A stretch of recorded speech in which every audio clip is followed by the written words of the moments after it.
E eu frisei o versículo onde diz: e elas mandaram chamar Jesus. E elas se posicionaram para mandar um recado para Jesus.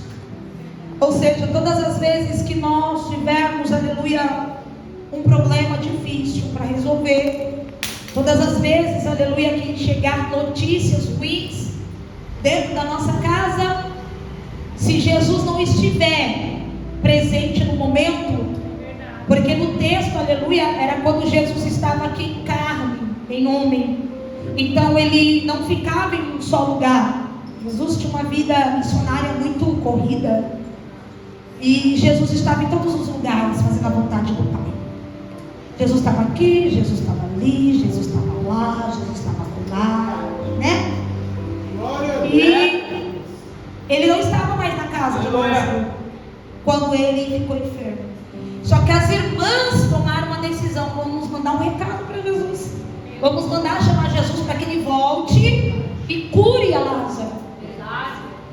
Então isso é um ato de movimentação, é um ato de fazer algo, não é um ato aceitável. Deixa aí, está doente mesmo, fazer o quê? Isso acontece, né? Vamos tratar. Vamos buscar os curandeiros, vamos buscar os que trabalham com ervas, ou vamos levar a tenda que cura dos enfermos. Vamos ver o que ele tem. Não, a primeira atitude foi: vamos mandar chamar Jesus. E eu quero que você aprenda a clamar. Tudo na sua vida você tem que clamar primeiro por Jesus. Porque não adianta você clamar por ninguém, por nada, se você não clamar primeiro por Jesus. Você pode ter o recurso que for na sua vida, mas se você não clamar primeiro por Jesus, tudo é em vão na sua vida. Primeiro Jesus, depois você faz coisa. Primeiro você ora, depois você toma atitude. Primeiro você fala com Jesus, depois você toma as atitudes.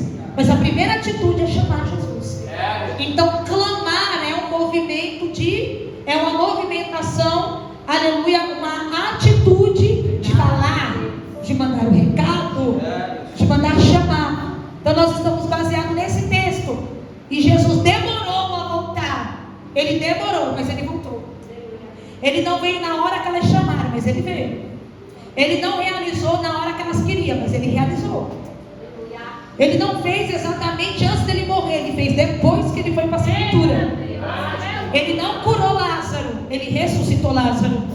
Ele não tirou a enfermidade de Lázaro, mas ele ressuscitou Lázaro. Então o problema não é o começo nem o meio, é o final do que Deus pode fazer por você. Aos nossos olhos pode ser que ele esteja trabalhando errado. Aos nossos olhos pode ser que ele esteja atrasado. Aos nossos olhos possa dar a entender, ao nosso entendimento, que ele não esteja dando importância para a nossa oração. Pode ser, aleluia, que no nosso pensamento Jesus nem esteja escutando o nosso clamor, mas ele não trabalha na hora que nós queremos, ele trabalha na hora que ele quer. E se ele tiver que fazer na tua vida, ele vai fazer, e o nome dele será glorificado. Mesmo depois de sepultado, Jesus chegou na cidade.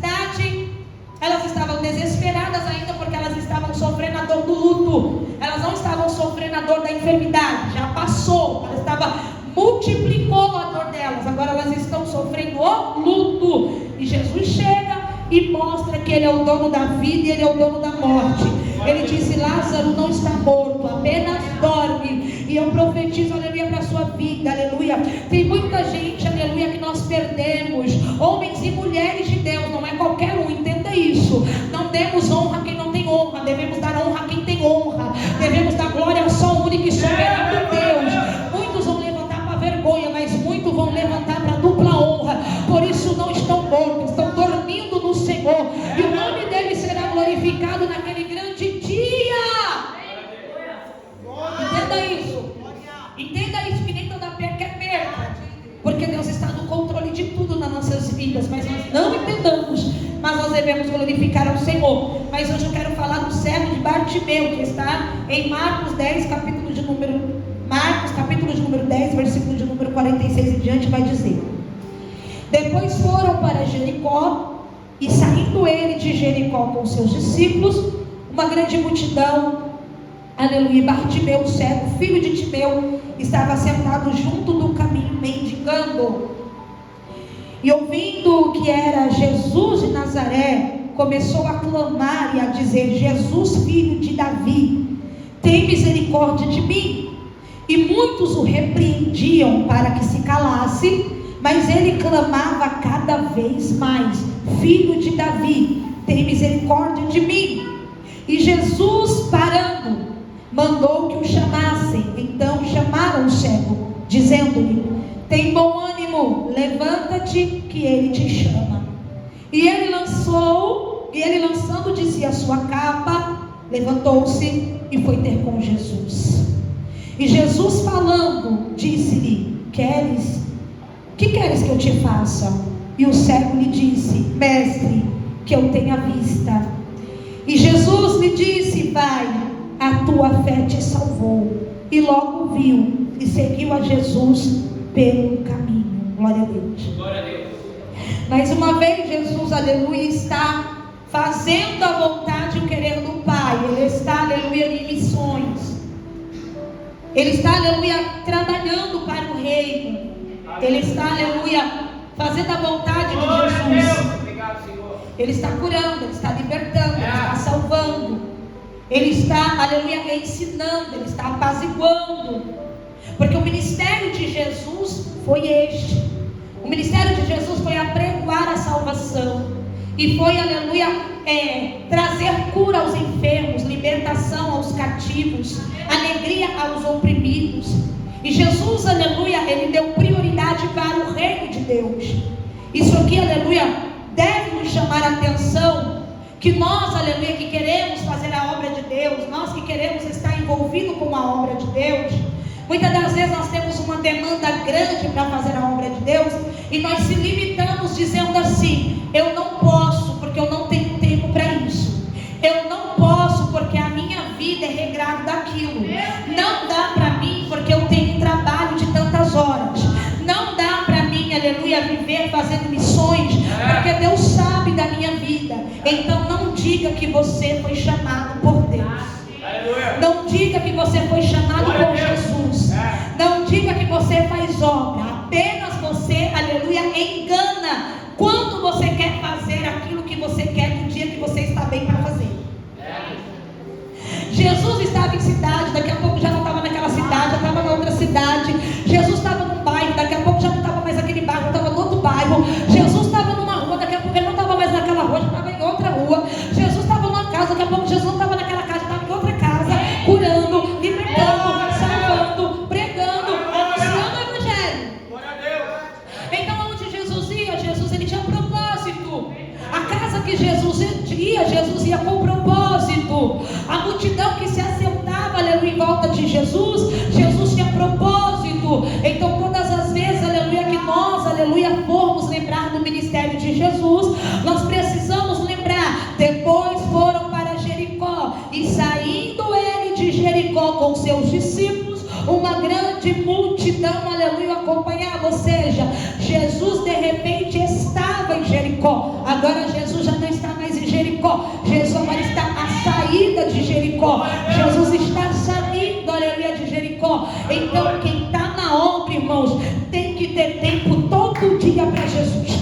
Tem que ter tempo para fazer visita, tem que ter tempo para ir fazer oração de cura, tem que ter tempo, aleluia, para estar nos cultos, tem que ter tempo, aleluia, para ensinar, tem que ter tempo para visitar quem está a presídio, tem que ter tempo, aleluia, tem que ter tempo, porque a obra de Jesus é essa, é sair, aleluia, e invocar o nome santo do Senhor. E quantos estão perdendo, aleluia, o seu chamado? Verdade, Jesus. Porque estão, aleluia, fechados, aleluia, no seu cinturão, estão fechados no seu quadradinho. Eita Deus, que Faço quando eu tenho tempo. Meu Deus. Só faço o que dá para minha demanda. Meu Deus.